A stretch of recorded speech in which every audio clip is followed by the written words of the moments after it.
The Crystal Night. The Grandview Hotel ballroom sparkled like a constellation brought down to earth. Victoria Hayes moved through the crowd with practiced efficiency, her clipboard pressed against her chest as she coordinated the evening's charity auction. At 26 years old, she had become an expert at making wealthy people feel special while her own bank account hovered dangerously close to empty. The dress she wore was borrowed from her roommate. Her shoes were 2 years old but polished to perfection. Nobody at this event would guess that she had worked 3 jobs this week just to keep her event planning business afloat. The dream of running her own company was turning into a nightmare of debt and sleepless nights. The man who commanded attention. Across the room, Julian Thornton stood surrounded by admirers yet somehow remained apart from them all. At 34, he had revolutionized digital security systems and built Thornton Technologies into a global empire. His charcoal suit was custom-tailored, his presence magnetic without being loud. Dark brown eyes surveyed the room with the careful attention of someone who had learned to trust very few people. He listened politely as a city council member discussed infrastructure projects, but his mind was elsewhere. These events had become routine obligations. Sign checks, shake hands, smile for cameras, return to his penthouse alone. Success had brought him everything except the one thing money could not buy. When the world tilted, Victoria checked her watch. 15 minutes until the auction began. She needed to confirm the final items with the auctioneer, ensure the sound system was functioning, and somehow find a moment to eat the protein bar hidden in her bag. She had survived on coffee and determination for 48 hours straight. As she turned toward the stage, the room began to spin. The chandelier lights became blinding streaks. Voices turned hollow and distant. Her legs transformed into water beneath her.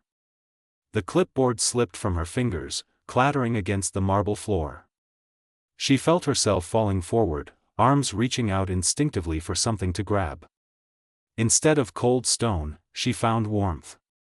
Strong hands caught her waist, pulling her upright against a solid chest.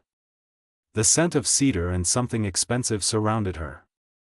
"I have you," a deep voice said above her head. "You are safe now." An unexpected rescue.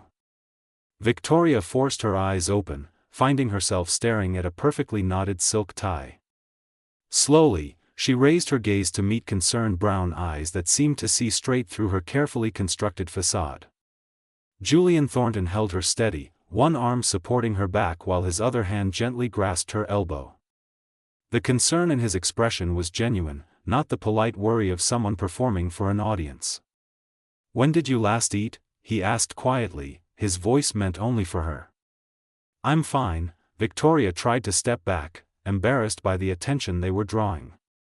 "Please, I need to get back to work." "You nearly collapsed." His grip remained firm but gentle. "That is not fine." A hotel staff member rushed over with a chair. Julian guided Victoria into it, kneeling beside her so they were at eye level. The gesture surprised her. Men like him did not kneel for anyone. Truth in the shadows. "The auction starts in 12 minutes, Victoria protested weakly. "I have responsibilities." "Your responsibilities can wait."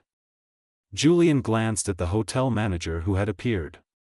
"Bring water, fruit, and something with protein. Quickly." "Mr. Thornton, I really cannot accept special treatment," Victoria said, though her body betrayed her with a wave of dizziness. "This is not special treatment. This is basic human decency." He studied her face with intensity that made her heart race for reasons beyond her physical state. "Tell me honestly. When did you last have a real meal?" The kindness in his voice broke through her defenses. "Thursday morning," she whispered. "It has been busy." Something flickered across his features. Anger, but not directed at her. "It is Monday evening." The hotel manager returned with a tray. Julian personally handed Victoria a bottle of water, watching as she drank. He selected an orange from the fruit plate, peeling it with surprising skill before offering her a section. "Eat slowly," he instructed. Your system needs time to adjust. Questions and revelations. As color returned to Victoria's cheeks, Julian settled into the chair beside her. The auction could be heard starting in the background, but he made no move to leave. You run Hayes Event Planning, he said. It was not a question. Victoria looked at him in surprise. How did you know that? I research people who impress me. You coordinated the technology summit last spring. The logistics were flawless despite a minimal budget and impossible timeline. I remembered your name. That was 7 months ago. She could not hide her astonishment. I remember excellence. Julian leaned forward slightly. Why are you working yourself to exhaustion? The genuine interest in his voice made Victoria answer honestly. My business is drowning. I took a loan to start it, but clients are slow to pay while expenses never stop. I took extra jobs to cover costs, but now I am so tired I can barely function. Tonight might be my last event if I cannot turn things around. An impossible proposition. Julian was quiet for a long moment, his expression thoughtful. When he spoke again, his words changed everything. I need someone to oversee corporate events and client relations for Thornton Technologies. The position requires creativity, organizational genius, and the ability to handle pressure. The salary is $200,000 annually, plus benefits and a signing bonus that would cover any existing debts. Victoria stared at him, certain she had misheard. You cannot be serious. I am completely serious. His gaze held hers. I watched you coordinate this entire evening while barely able to stand. That kind of dedication is exactly what I need. More importantly, it deserves to be properly valued and compensated. You just met me. I almost ruined your evening by collapsing. You showed me your character. Julian stood, extending his hand to help her up. The question is whether you have the courage to accept help from a stranger. Come with me, Victoria. Let me show you what your talent is truly worth. The decision. Victoria looked at his outstretched hand. Every practical instinct screamed that this was impossible, that powerful billionaires did not offer dream jobs to struggling event planners they had just met. But something in Julian's eyes told her this was real. She thought about her mounting bills, her failing business, her bone-deep exhaustion.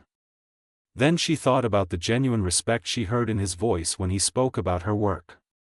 Slowly, Victoria placed her hand in his. His fingers closed around hers with surprising gentleness. I accept, she said softly. But I want to earn this position. No special favors because of how we met. Julian's smile transformed his serious face into something almost boyish. I would expect nothing less. Be at Thornton Technologies tomorrow morning at 9. We have much to discuss. As he helped her to her feet, Victoria felt the world shift beneath her in a way that had nothing to do with exhaustion. She did not know it yet, but that moment of falling into Julian Thornton's arms had set her life on a completely new path. Sometimes the most extraordinary changes begin with a single moment of vulnerability and an unexpected hand reaching out to catch you. The glass tower. Victoria stood before the Thornton Technologies building, craning her neck to see where the gleaming structure disappeared into the morning clouds. 42 floors of steel and glass that represented everything she had dreamed about but never thought she would reach. Her reflection in the polished entrance doors showed a woman in a conservative navy suit, her dark hair pulled into a professional bun. She looked confident. Inside, her stomach twisted with nervous energy. The lobby was a marvel of modern design. White marble floors reflected the natural light pouring through floor-to-ceiling windows. A living wall of greenery stretched 3 stories high, bringing nature into this temple of technology. Employees moved with purpose, their security badges glinting as they passed through turnstiles. Victoria approached the reception desk where a woman with kind eyes greeted her warmly. Within minutes, she was being escorted to the executive floor by someone from Human Resources. The elevator ride felt both too long and too short. When the doors opened on the 42nd floor, Victoria stepped into a world that took her breath away. Meeting the team. The executive suite was sophisticated without being cold. Natural wood accents warmed the modern furniture. Original artwork lined the walls. Through enormous windows, the city stretched out like a living map. Victoria could see the harbor in the distance, sailboats dotting the blue water like white petals. "Miss Hayes, welcome." A woman in her 50s approached with an extended hand. "I am Catherine Wu, Mr. Thornton's executive director. He asked me to show you around before your meeting with him." Catherine's tour revealed a company that valued its people. There was a fully equipped gym, a meditation room, a cafeteria that served healthy meals at no cost to employees. The corporate events department occupied an entire floor with state-of-the-art technology and a team of 12 talented individuals who would now report to Victoria. "Mr. Thornton believes that taking care of his team is not just good ethics but good business," Catherine explained as they walked. "He built this company from nothing. He understands what it means to struggle." The word surprised Victoria. Julian Thornton seemed born to wealth and power. The idea of him struggling felt impossible. Behind the success. Julian's office was located in the corner, offering views of both the city and the ocean. When Victoria entered, she found him standing at the window, phone pressed to his ear. He gestured for her to sit, finishing his conversation in fluent Mandarin before turning to face her. "Victoria. Thank you for coming." He moved to his desk, but instead of sitting behind it, he chose the chair beside hers. The gesture put them on equal footing. "How are you feeling today?" "Much better, thank you. I ate properly and actually slept." She met his gaze directly. "I want to thank you for yesterday, but also to make something clear. I plan to earn every dollar of the salary you offered. This is not charity."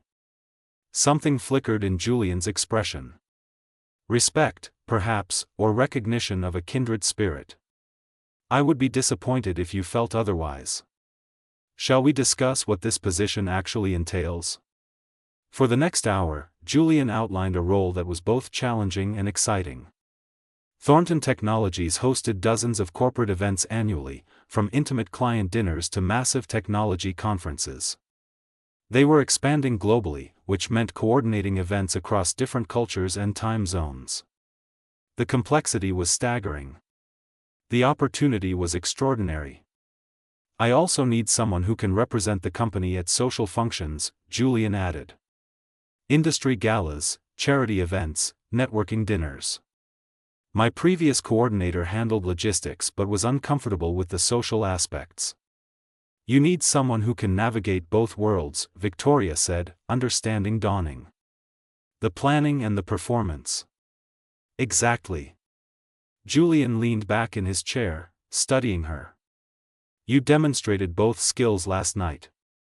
You created a flawless event while also connecting with people authentically. That combination is rare." The hidden loneliness. Over the following weeks, Victoria threw herself into her new role with fierce determination. She reorganized the events department, implemented new systems, and began planning a technology summit that would host 3,000 attendees from 40 countries. The work was demanding but exhilarating. For the first time in years, she felt her talents being fully utilized.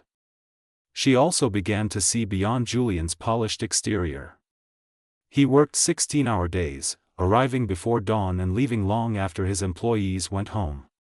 He knew the names of the cleaning staff and asked about their families. He was generous with praise and quick to take responsibility for mistakes. Yet there was a loneliness about him that became more apparent the more time Victoria spent in his presence. One evening, she found him standing at his office window long after everyone else had left. The city lights sparkled below like scattered diamonds. "You should go home," he said without turning around. "It is past 8. I could say the same to you." Victoria set a folder on his desk. "The summit venue contracts need your signature." Julian turned, and in the dim light of his office, he looked younger and more vulnerable than she had ever seen him. Do you ever feel like you are living someone else's life? Like you achieved everything you thought you wanted, only to discover it was not what you needed at all? The question was so unexpected, so raw, that Victoria answered with equal honesty. Every day for the past 5 years. I thought success meant having my own business, being independent. Instead, I felt more trapped than ever. And now? He moved closer, genuine curiosity in his eyes. Now I feel like I am finally doing work that matters. Building something real instead of just surviving. She paused, then added softly, but I also understand what you mean about loneliness. Success can be isolating when you have nobody to share it with. Unexpected connections. Their relationship evolved in subtle ways. Julian began asking her opinion on matters beyond event planning. They discovered a shared love of classical music and terrible puns. He made her laugh with dry observations about industry competitors. She challenged his assumptions and was not afraid to disagree with him in meetings. The office gossip mill noticed. Victoria heard whispers in the break room, saw knowing looks exchanged when Julian stopped by her office. She understood the assumptions people were making. The struggling event planner rescued by the handsome billionaire.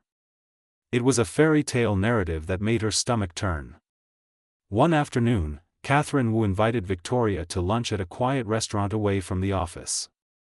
Over salads, the older woman studied her with penetrating eyes. The staff is talking, Catherine said bluntly. I want you to know that I have worked for Julian for 12 years. I have never seen him treat anyone the way he treats you. Victoria's heart sank. If people think I am receiving special treatment, perhaps I should address it in a staff meeting. That is not what I meant. Catherine smiled gently. Julian respects you. He listens to your ideas. He values your judgment. Those are not favors, Victoria.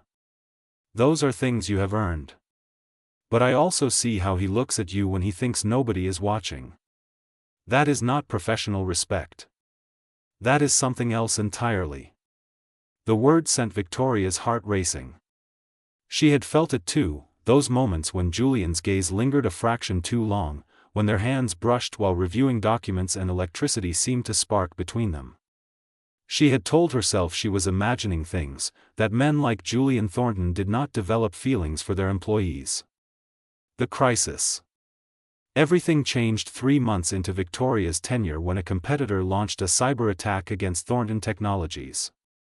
Confidential client data was compromised. The technology summit, now just 2 weeks away, was thrown into chaos as companies threatened to withdraw their participation.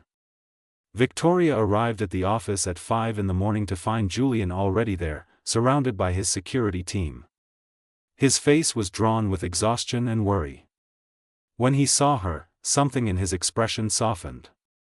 You should not be here this early, he said. Where else would I be? Victoria set down her bag and rolled up her sleeves. Tell me what you need. For the next 72 hours, they worked almost without rest. Victoria contacted every registered summit attendee personally, providing reassurance and transparent information about the security measures being implemented. She worked with Julian's public relations team to craft messaging that was honest without being alarmist. She coordinated with the venue to add additional security screenings. Julian was everywhere at once, managing the technical response while also ensuring his employees felt supported. Victoria watched him transform from the polished CEO into something fiercer and more authentic. This was who he really was beneath the expensive suits. A fighter who protected what he had built. On the third night, Victoria found him asleep at his desk, his head pillowed on his arms. She retrieved a blanket from the office lounge and draped it gently over his shoulders. As she turned to leave, his hand caught her wrist. Stay, he said, his voice rough with exhaustion. Please. Victoria hesitated, then pulled a chair close to his desk. They sat in comfortable silence as the city slept around them. There were no words needed. Their partnership had become something deeper than professional respect. It had become trust. Turning point. By the end of the week, they had weathered the crisis. Every summit attendee confirmed their participation. The security breach had been contained and fixed. Thornton Technologies emerged with its reputation not just intact but enhanced by the transparent and ethical way Julian had handled the situation. The night before the summit, Julian invited Victoria to dinner at a rooftop restaurant overlooking the harbor.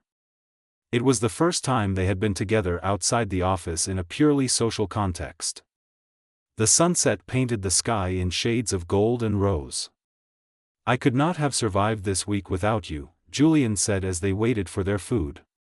"You were extraordinary." "I was doing my job." Victoria tried to keep her tone light, but her pulse raced at the intensity in his gaze. "No." He leaned forward. "You went far beyond your job. You believed in this company and in me when everything was falling apart. That kind of loyalty and dedication cannot be bought, Victoria. It can only be earned, and somehow I earned yours. You gave me a chance when I had nothing," she said softly. "You saw potential in me that I had stopped seeing in myself. I saw who you truly are." His hand moved across the table, hovering near hers but not quite touching. "These past months working with you have been the happiest I have had in years. You make me want to be better, to build something meaningful instead of just accumulating more success." Victoria felt tears prick her eyes. "Julian, I do not know what this is between us, but I do know that it matters. You matter to me more than I probably should admit." His fingers finally closed over hers, warm and solid. "Then do not hide it. I am tired of pretending that you are just my employee when you have become so much more." The city lights began to twinkle below them as dusk settled over the harbor. Tomorrow they would host 3,000 attendees at the summit. Tomorrow they would return to their professional roles. But tonight, in this moment suspended between sunset and starlight, they were simply two people who had found unexpected connection in the midst of their separate struggles. Sometimes the strongest foundations are built during the hardest storms. And sometimes trust transforms into something deeper when two people choose to be vulnerable with each other. The story was only beginning, the summit of dreams. The technology summit unfolded like a perfectly choreographed symphony. 3,000 attendees from 40 countries filled the convention center, and Victoria moved through the crowd with quiet confidence. She had transformed from the exhausted event planner who nearly collapsed at a charity gala into someone who commanded respect in rooms filled with industry leaders. Julian watched her from across the main hall as she resolved a technical issue with the simultaneous translation system. She wore an emerald dress that was professional yet striking, her dark hair flowing over her shoulders. When she laughed at something a Japanese executive said, the sound carried across the space and made his heart constrict. He was in trouble. Deep, complicated trouble. The past 3 months had shown him what life could be when shared with someone who understood both his ambitions and his doubts. Victoria challenged him, supported him, and saw past the billions in his bank account to the man underneath. But the very thing that made their connection special also made it dangerous. How could he be certain her feelings were real when he held so much power over her career, whispers and doubts? The summit's success brought attention Victoria had not anticipated. Business magazines wanted interviews. Industry blogs praised her innovative approach to large-scale event management. Job offers arrived from competitors willing to pay enormous salaries. She declined them all without hesitation, but the attention created new problems. "People are saying you slept your way to the top," her assistant Monica confided during a coffee break. The younger woman looked uncomfortable delivering the news. "There are rumors that you and Mr. Thornton are involved, and that is why you got promoted so quickly." Victoria felt anger flash through her, hot and sharp. She had worked brutally hard for every achievement. The idea that people dismissed her accomplishments as the result of a relationship that did not even officially exist made her want to scream. "Let them talk," she said finally, though the words tasted bitter. I know what I have earned. But the rumors festered. She noticed the sideways glances in meetings, the careful way some employees now spoke to her. Worst of all, she saw how Julian pulled back slightly, maintaining more professional distance as if trying to protect her reputation. The closeness they had built during the crisis began to feel like something fragile and endangered. The gala. 2 weeks after the summit, Thornton Technologies hosted its annual charity gala. The event raised money for educational programs in underprivileged communities, a cause close to Julian's heart.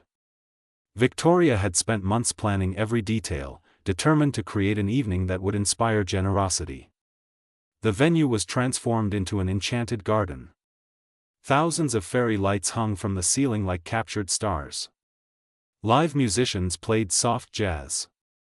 The guest list included celebrities, politicians, and philanthropists whose combined wealth could fund small nations.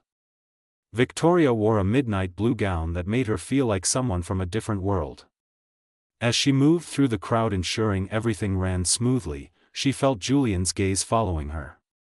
They had barely spoken beyond professional matters in days, and the distance between them ached like a physical wound.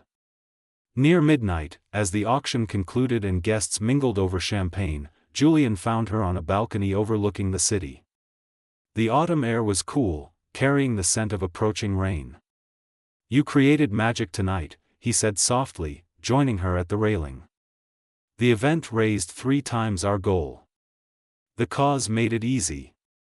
Victoria kept her eyes on the city lights, afraid that looking at him would break her composure. "People want to help when given the opportunity." "Victoria."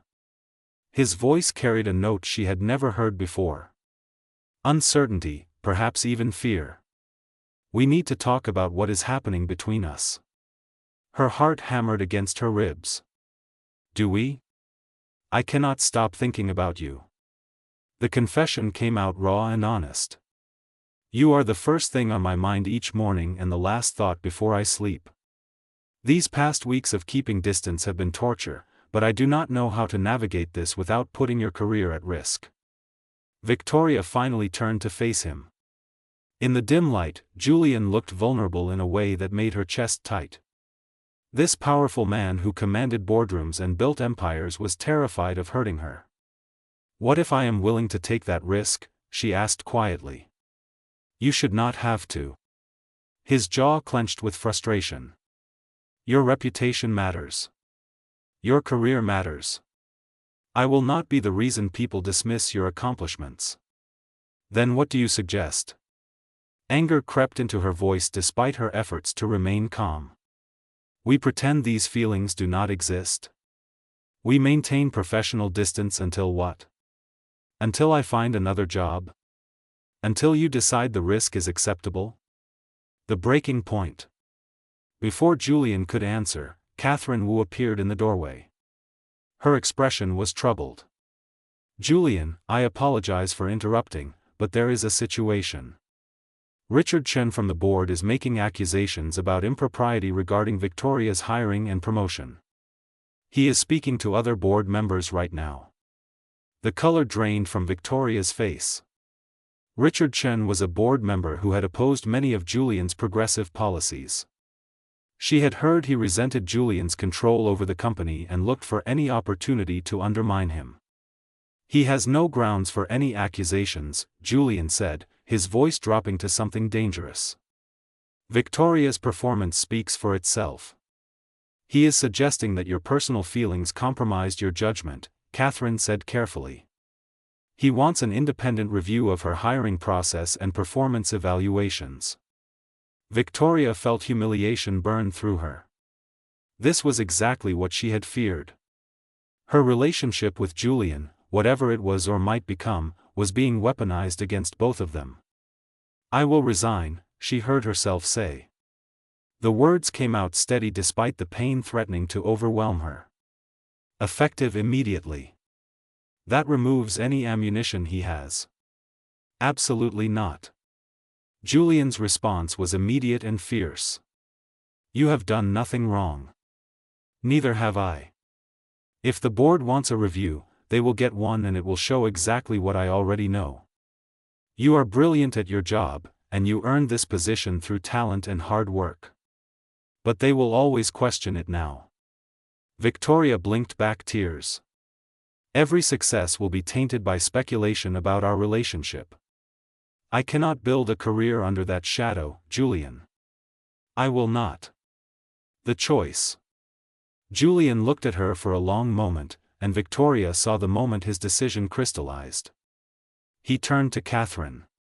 Call an emergency board meeting for tomorrow morning. Tell them I will address the accusations personally.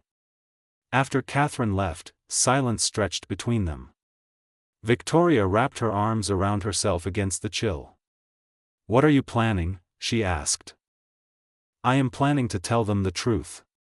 Julian moved closer, his presence warming the cold space around her. That I hired you because you were the most qualified candidate I have ever encountered. That your work has exceeded every expectation. That the company is stronger because of your contributions. And that yes, I have developed feelings for you that go beyond professional respect. Julian, that could damage your position with the board. Then let it. He reached out, gently tilting her chin up so their eyes met. I have spent my entire adult life building this company and accumulating wealth. I thought that was what mattered. But these months with you have shown me what I was really missing. Someone who sees me, truly sees me, and chooses to stand beside me anyway. I do see you, Victoria whispered. I see how hard you work. How much you care about your employees. How lonely you are despite being surrounded by people constantly. I see the man who caught me when I was falling and offered me not just a job but a chance to believe in myself again. Julian's thumb traced her cheekbone with infinite gentleness. Then help me be brave enough to choose what matters over what is expected. Stay. Fight this with me. Let me show the board and the world that you are exactly where you belong. The morning after.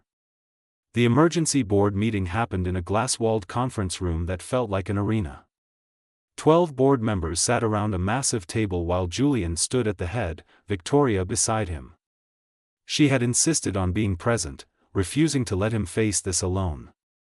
Richard Chen opened with his accusations, his tone dripping with false concern.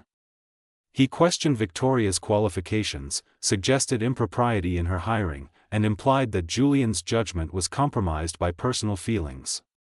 Julian listened without interruption, his expression unreadable. When Richard finally finished, Julian opened a folder and began presenting documentation. Victoria's academic transcripts showing her graduating top of her class.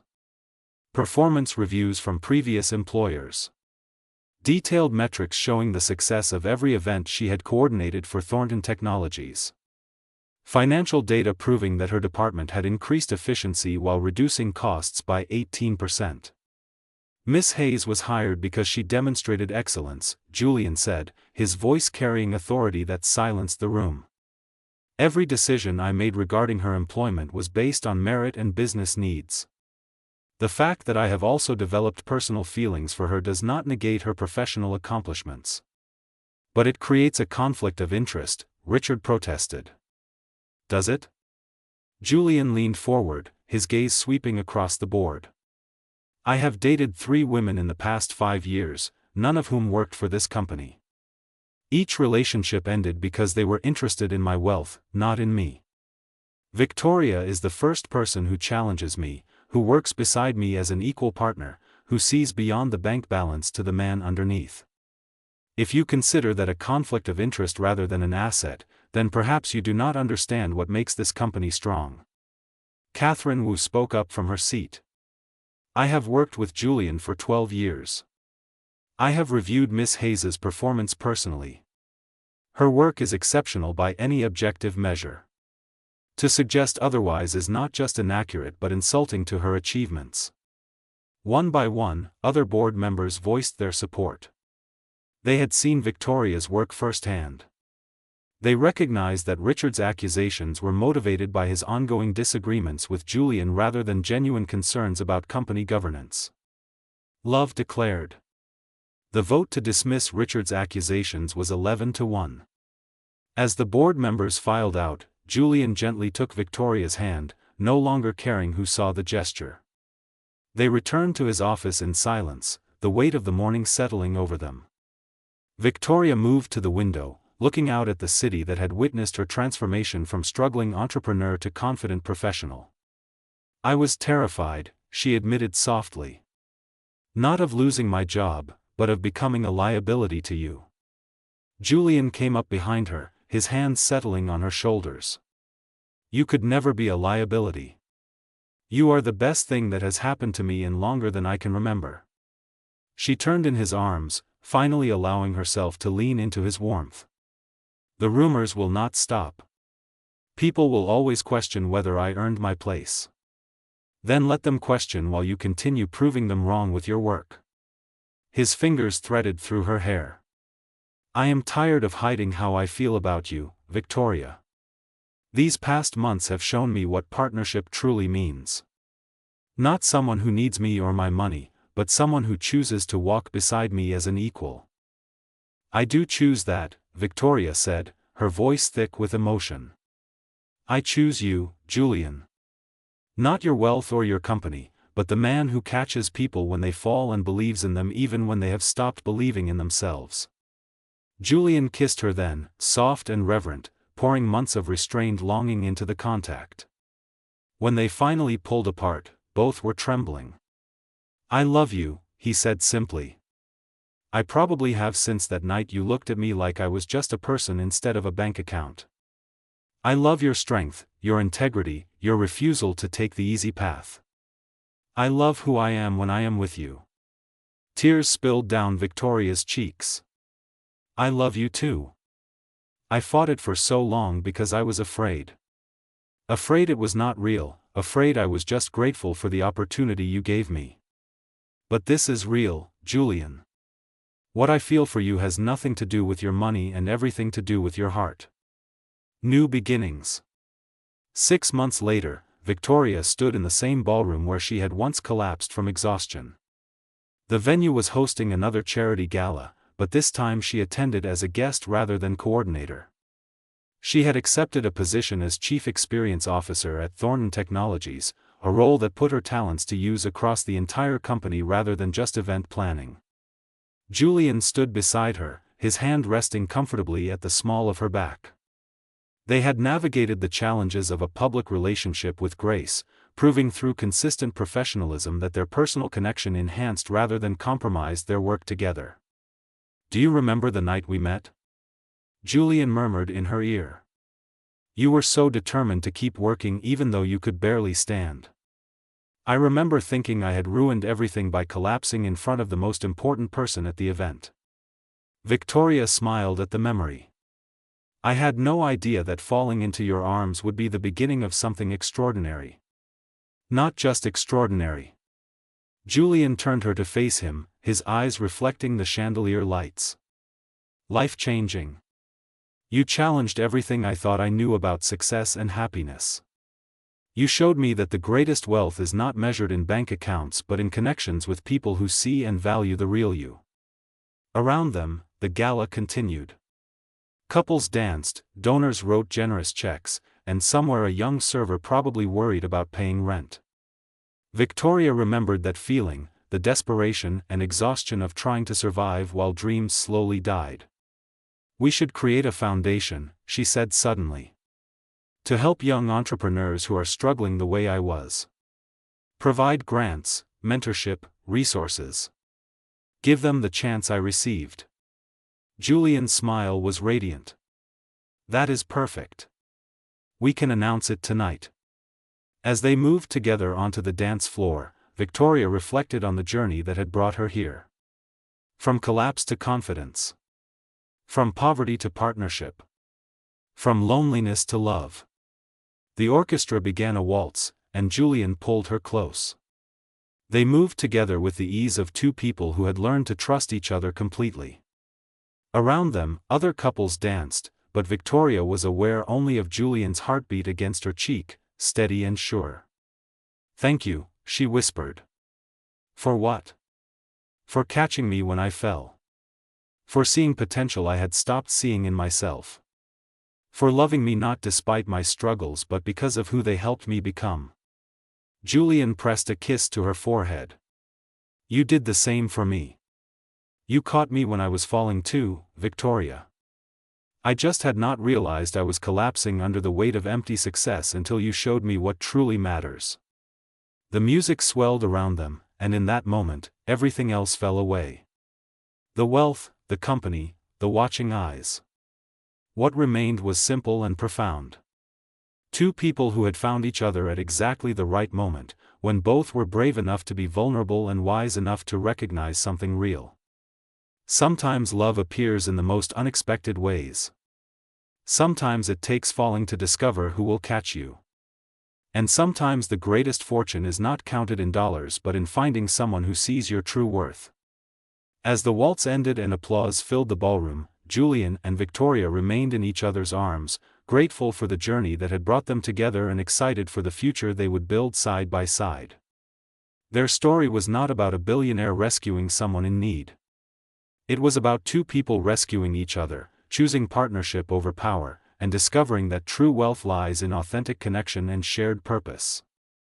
And that was the most valuable lesson of all. The end.